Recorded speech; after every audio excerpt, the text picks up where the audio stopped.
Mai 2021. Ça fait bientôt 9 mois que notre césure a commencé et jusqu'ici, tous nos projets de voyage sont tombés à l'eau.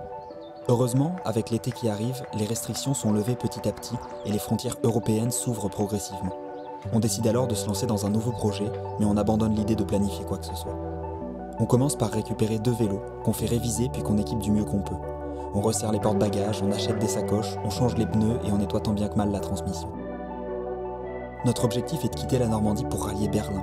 C'est une ville qui compte beaucoup pour nous et qui a le mérite de ne pas être trop loin d'ici. Après avoir quitté le job qui nous occupait jusque-là, on se laisse une semaine pour terminer les préparatifs, pendant laquelle on enchaîne les excursions chez Decathlon et les tours de clés à laine.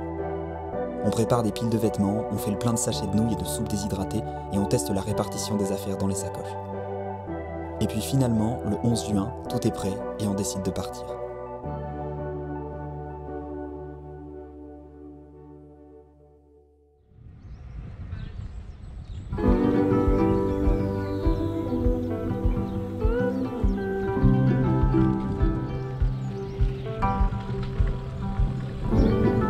On vient à peine de sortir de ma rue et bizarrement je me sens soulagé, comme si le départ était le plus gros obstacle à ce voyage. On croyait qu'on allait partir sous la pluie, mais le soleil est revenu et on profite au maximum des premiers kilomètres qui nous emmènent jusqu'à la mer.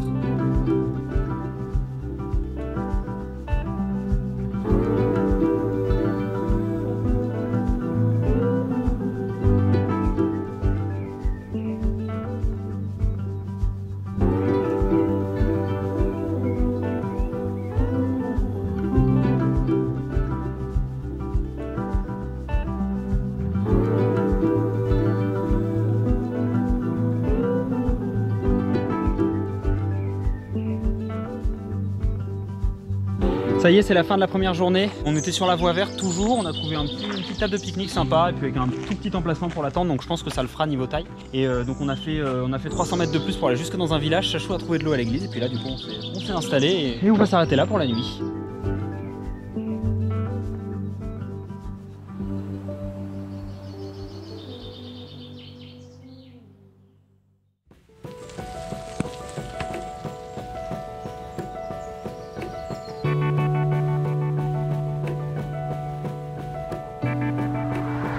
Ça y est, on a trouvé l'accès au pont et là il va falloir monter maintenant.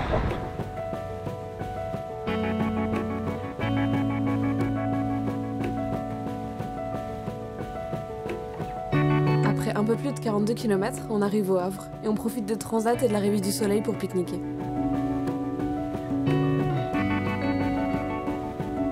En sortant de la ville, on retrouve brièvement la mer avant de commencer à s'élever lentement vers les premières falaises.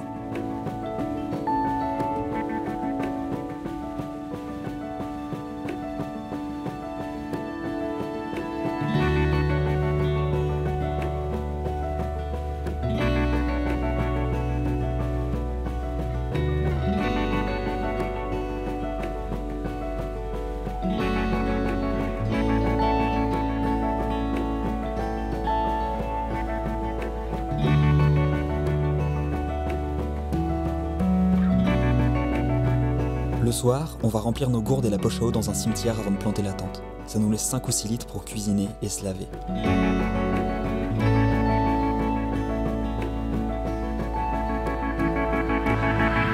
Là on est le soir du 3e jour, on est toujours en Seine-Maritime entre Le Havre et Dieppe en gros. Et on a fait 68 km, quelque chose comme ça, donc on est un tout petit peu en dessous de l'objectif, mais globalement c'est pas mal, ça se fait bien.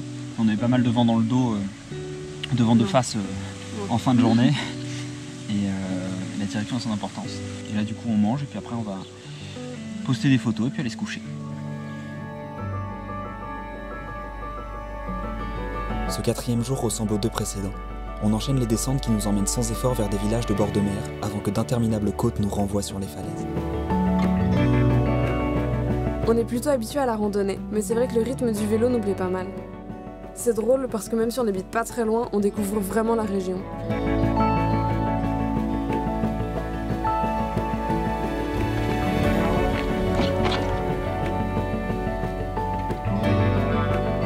À la fin de la journée, on plante la tente au-dessus du port de Dieppe pour notre dernière nuit en Normandie.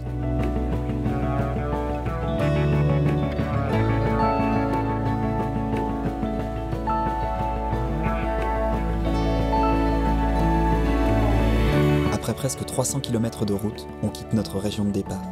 On sait qu'il nous reste au moins 2 semaines de voyage, mais vu l'état incertain de nos vélos, on sait surtout que l'aventure peut s'arrêter du jour au lendemain, donc on profite de chaque coup de pédale qui nous éloigne de chez nous. Cette 5e étape s'achève à l'entrée de la baie de Somme sous une chaleur écrasante.